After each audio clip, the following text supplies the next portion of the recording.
Hello, let's talk today about the key functions of managers. This is really, really important and can be the game changer. It can make or break you in your career as a manager and an executive. As we said before, management is an art as well as a science. In other words, there's a lot of artistry to it. There are several key result areas for each manager. Now, a key result area is something that you absolutely, positively have to do in order to do your whole job. There's never more than 5 to 7 key result areas in any particular job, and the ability to do each one of them well is essential to being able to do your whole job well. Your ability to function well in each of these areas is central to your success and your effectiveness as a manager.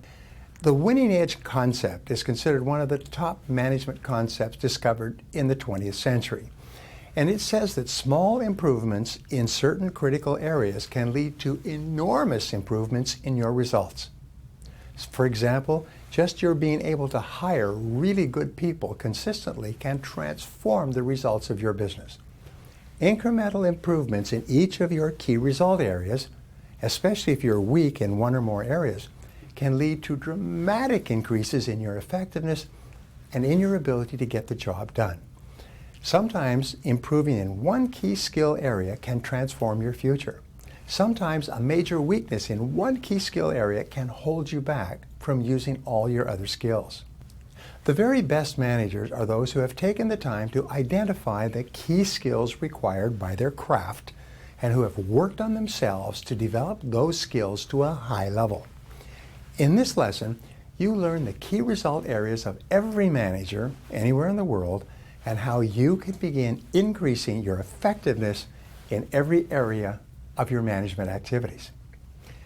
Now, as a manager, you have a series of vital functions. And a vital function is like a heart rate or pulse rate or blood pressure. It determines the health of the body. A vital function in management determines the health of the manager. And the way you perform these vital functions determines your success. You can't perform at an excellent level if you don't know exactly what it is that you are expected to do and how and when you're expected to do it. Your job as a manager is to get things done through others, to get results through other people. So when you become a manager, certain things happen. First of all, you move from operating to managing. You move from the output of one person to the output of the team that you manage. In the old days, they used to say, if you want something done right, you have to do it yourself. This is the attitude of the individual employee. Today, if you want something done right, you must find a way to get other people to do it correctly rather than thinking about doing it for yourself. You move from what you can do to what you can control when you become a manager. You can do the job of one person, but you can control the job of many people. You go from the output of one to the output of many. You go from what you produce as a person to what your team produces. All work is done by teams and by groups of people. Very little is ever done by individuals working alone. Every organization comes into existence because there is what is called a rock in the road. Now imagine that the group of people are walking down a mountain path and they come to a place where the rocks have fallen down over the road. At this point they have to say, all right, how do we remove the rocks so that we can proceed? And they begin to organize, and one person does this and another person does that, and someone takes responsibility for this and so on. So whenever there is a major obstacle or a complex task that needs to be done, an organization comes into existence that brings together people with different talents to do the job. So what is the rock in your road? What is the block in your organization that your team is working to remove, or the goal that your team is working to accomplish? Peak performance is required of each team member. That means everybody on the team has to do a great job and be committed to doing a great job. And total commitment is essential. We'll talk about this at a later time, but when you have uncommitted people, they will be the source of most of your problems. The manager's role is to be a multiplication sign. Well, what does that mean? It means when they take you multiplied times your people, the output is far greater than an addition sign where you simply add you plus the other people. Even worse, by the way, is a division sign where a bad manager actually reduces the performance of the whole group. So the greater the X that you are, the greater the multiplication you can make of results, the more valuable you become. The key to success in management today is empowerment. People feel great about themselves, combined with synergy, is everybody works together well to get the job done. Getting people to work together as a team is the most important thing that you do, and we'll talk about that a lot in this program. Now, here are some questions for you to ask and answer. First, what is the biggest change that takes place when you become a manager rather than an employee? Do you remember the major transition from employee to manager? What was the biggest change that you recall? Number two, what is the major task that must be accomplished by your organization or in your area of responsibility? What's the number one job? And number three, what is the most important work you do as a manager? Now, please stop the lesson at this point and answer these questions.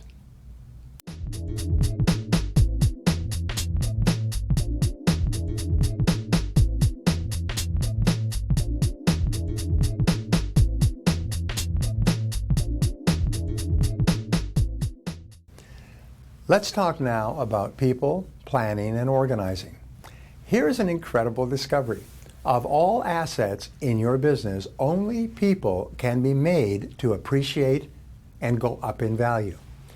Everything else that you buy, whether it's a computer or any other piece of equipment, actually depreciates in value from the first day. But people can be made to appreciate. I work for companies where they will hire a very talented person, and they will start them off at $50,000 a year, and then they will train them and give them experience.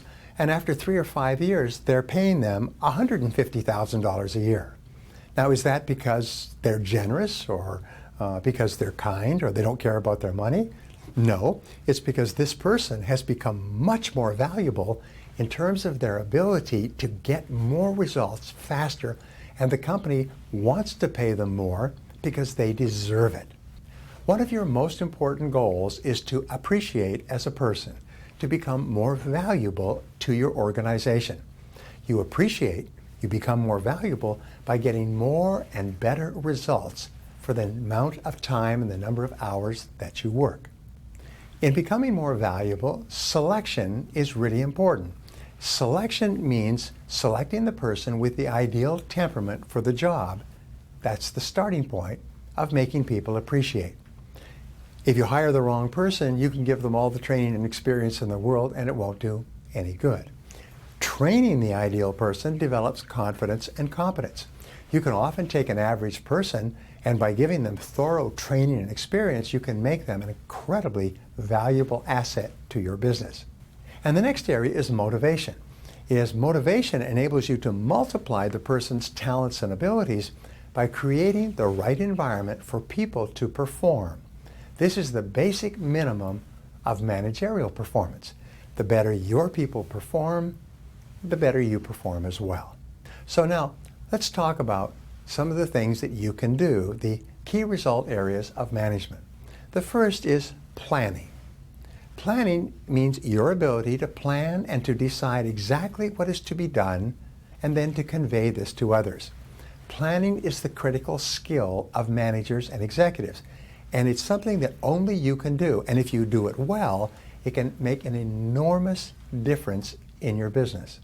The starting point of planning is clear goals and objectives. You must be absolutely clear about what you want to accomplish in your work and in your business, and each person has to be absolutely clear as well. Goals, to be clear, have to be discussed and agreed upon in advance. Everybody has to know what the goal is and what their role is in achieving that goal. In planning, your goals must be written and measurable. They must be in writing so people can read them, and you must have numbers, benchmarks, metrics attached to the goal. Business goals must ultimately be broken down into numbers so that they can be measured. Now here are the two rules. Is first of all, what gets measured gets done. If people know how a task is going to be measured, they're much more likely to do it. Second of all, if you can't measure it, you can't manage it. So it's really important that you tell people how their work will be measured in terms of appraisal and evaluation. The next vital function of management, after planning, is organizing. Now, organizing means your ability to bring together the resources necessary to accomplish the task. Let's say, for example, you want to build a house and you buy a piece of land. Well, then you will buy all the materials necessary to build the house and bring them to the building site so that someone can assemble them into the house that you desire. So you have to ask yourself, here are the plans and goals that we have. What are the resources that I will need to fulfill the plan? You'll need money, for example. So you have to do budgeting. You'll need furniture and fixtures and offices and equipment. You'll need resources and people of all kinds. But you need to think through in advance everything that you will need to fulfill the plan. Now, in planning and organizing, you must also think about the talents and abilities you need. There are certain skills that you absolutely have to have in order to do the job. In fact, the absence of one key skill on your team or in your business can be enough for everything to come to a halt or for the plane to never really get off the ground. Now, here are some questions for you to ask and answer. Number one, how do you increase the value of a person to your organization? Number two, why is planning the starting point of effective management? And question number three is, what are the factors that you need to organize to get the job done? Now please stop the lesson at this point and answer these questions.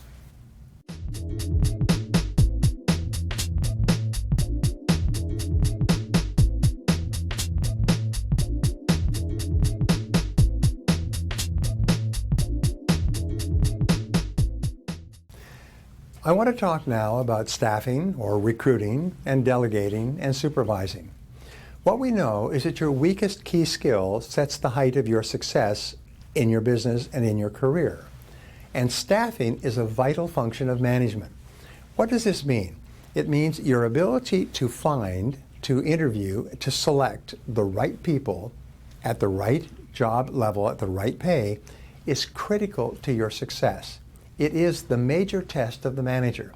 I have seen more managers who have succeeded greatly because they developed an ability to pick the right people than you can imagine. I've also seen many managers who have failed dramatically because of their inability to choose the right people. So when I teach selection, I teach a couple of things. I say, first of all, be absolutely clear about the results that you want the person to get, the job that you want them to do. That's the starting point. Number two is be absolutely clear about the skills that they will have to have, especially the skills and experience that they will have demonstrated in another job that transfers or can transfer to your company. And number three, what is the personality style of the ideal person for you? Those are the three.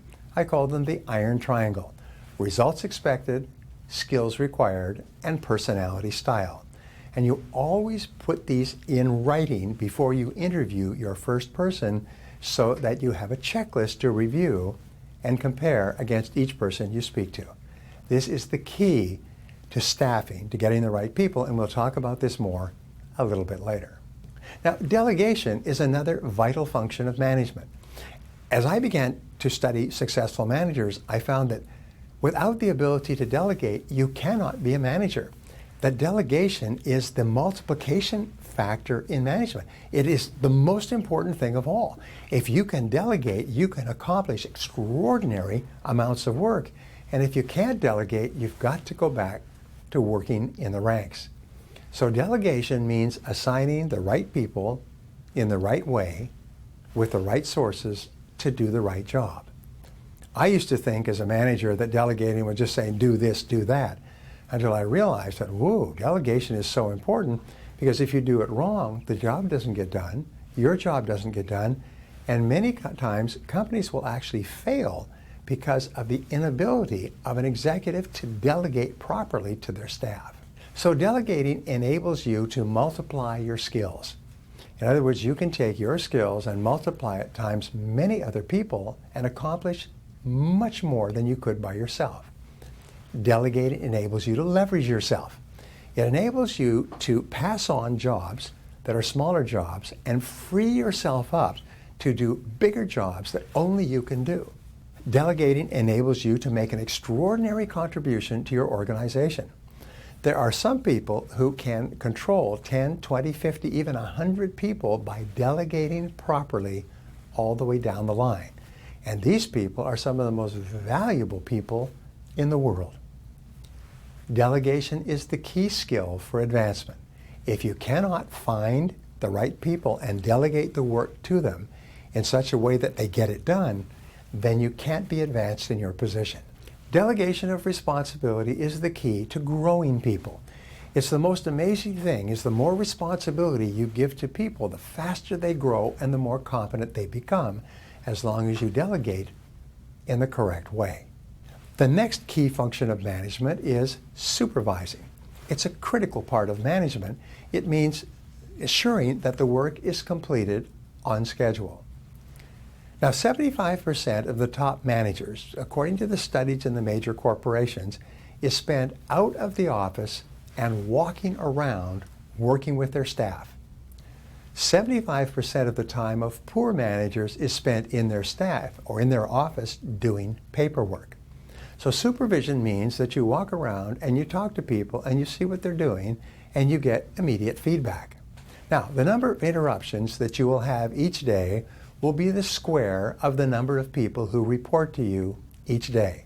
So let's say that you have 8 people who report to you. Squared means that you'll have 64 interruptions a day. If you have 4 people who report to you, squared, you'll have 16 interruptions a day. And in terms of supervising people, this is something to keep in mind because almost all of these interruptions are to check and to double check on whether or not the person is doing the right job in the right way at the right time. Requirements for supervision will vary by the type of people who report to you. It's really interesting. Competent people will check on you, say, how's it going? How was your life? And go back to their work, and you don't need to supervise them at all. It's almost like throwing a football to a good runner. They catch the ball and they run with it, and once you've given them the job, you just get out of the way. Other people you have to check in with on a regular basis, almost like a doctor does the rounds and checks the pulse of the patients. Sometimes you have to check the pulse of the job, especially with people who have not done the job before or who have not done it very often before. Your ability to supervise, to make sure that the job gets done on time, on schedule, and on budget determines both your income and your promotion. Now, here are some questions for you to ask and answer. Number 1, what is the most important part of staffing correctly for your organization? Number 2, what is the major advantage to you of delegating effectively? And number 3, what's the most important advantage to you of becoming an excellent supervisor? Now, please stop the lesson at this point and answer these questions.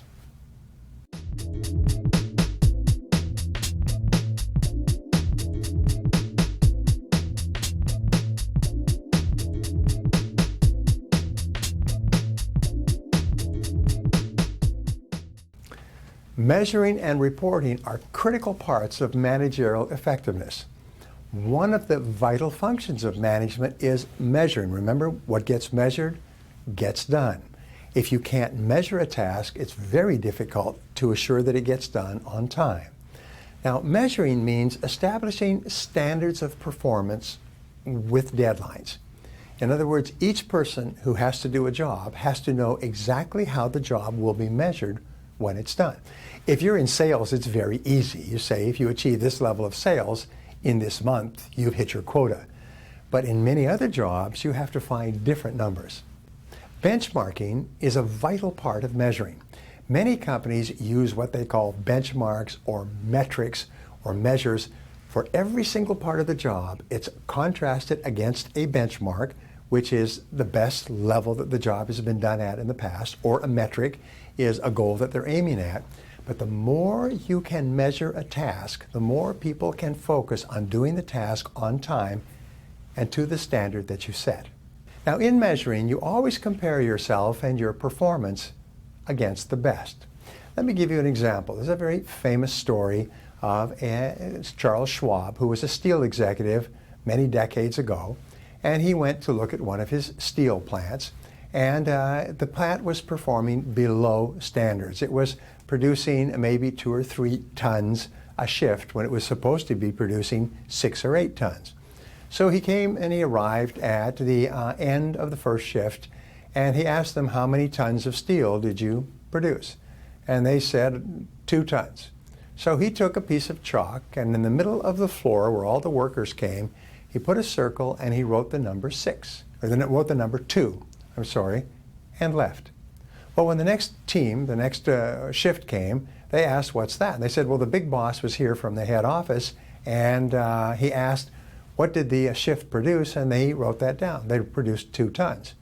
Well, they said, we can do better than that. And so they went to work, and at the end of the shift, they crossed off the 2 and they wrote in a 3. Well, the next shift came, and they were running 24 hours a day, 3 shifts, came in and asked the same questions and got the same story. They said, we can do better than that.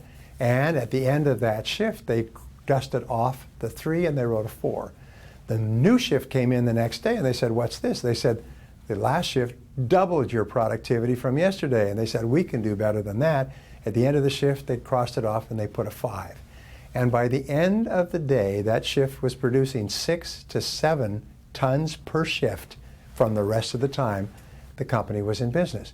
Everybody knew the measure, and they knew the number they had to beat to be excellent and to be respected by their peers. The final vital function of management is called reporting. And this is really important, and it can make the difference between success and failure. Reporting means communicating your results and activities to other people. As they say, don't hide your light under a bushel. Make sure that other people around you who need to know exactly what you're doing. It's amazing. There are many people who do a good job and they work hard, but they don't mention it to anybody, and they get ignored for promotion and for pay increases. Whereas other people make sure that everybody knows what they did. They make sure that everyone knows what they've accomplished. They send in written reports. They announce it at meetings. They tell their bosses personally what they've accomplished, and those people are seen to be more competent and more capable and more deserving than people who don't report. So ask yourself, who are the most important people that I report to that need to know what I'm doing? Then, and this is really important, determine their preferred form of receiving the message. What we have found is that people are either visual or they are auditory. That means visual people like to see a report in writing. Auditory people like to hear it. If you say to a visual person, here are the numbers that I achieved this month, he'll say, could you put that in writing? If you say to an auditory person, here's a written report, the auditory person will say, what does it say? So therefore, find out how your people like to be reported to, especially your boss, and be sure that you report to him or her the way they like to get information. Because other than that, they won't process it and they won't remember it. Another thing for you to do is to establish regular schedules for reporting. Say that I will give you a full report on the month's activities on Tuesday morning at 10 o'clock, the first Tuesday of the month, and then have a complete report ready to go. Even have slides ready to go. But establish a schedule, make an appointment, and make sure that everyone who needs to know knows what you're doing and what you've accomplished. Keep the communication channels open. Make sure that the key people in your business know what you're doing on a regular basis. One of the key rules in reporting, by the way, is no surprises. Don't let people find out in a shock that sales are down or that an emergency has occurred or that there's a big problem. One of the rules is this, is whenever there's a problem of any kind, go straight to your boss and tell your boss. Phone, SMS, email, but make sure that your boss gets the news from you first. It's amazing how many people in your business take great joy at reporting to your boss mistakes that you have made. It's unfortunate, but it's just human nature. So you be the first to report when something goes wrong. The rule is that whatever got you to where you are today is not enough to keep you there. You can, through practice, become better at planning, and better at organizing, and better at staffing, and better at delegating, and better at supervising, and better at measuring, and better at reporting. And when you keep working on those, you will soon become one of the most excellent managers in terms of getting results in your generation. So let me repeat. The vital functions, the key result areas of the effective manager, have always been the same. They are, in order, planning, organizing, staffing, delegating, supervising, measuring, and reporting. The better you get in each of these skill areas, the more effective you will be at getting the results on which your organization depends. Now, here are some questions for you to ask and answer. Number one, what are the most important numbers that you measure in your job and in the operations of your business? Remember, there's usually only one or two numbers that more explain the success or failure of your business than anything else. What are those numbers for you? Number two, who is responsible for achieving your most important measures or benchmarks? Who are the key people and what are the numbers they need to hit? And number three, who are the people that you need to report to on a regular basis? And what is the best way to report to each one? Finally, what one action are you going to take immediately as a result of what you have learned in this lesson?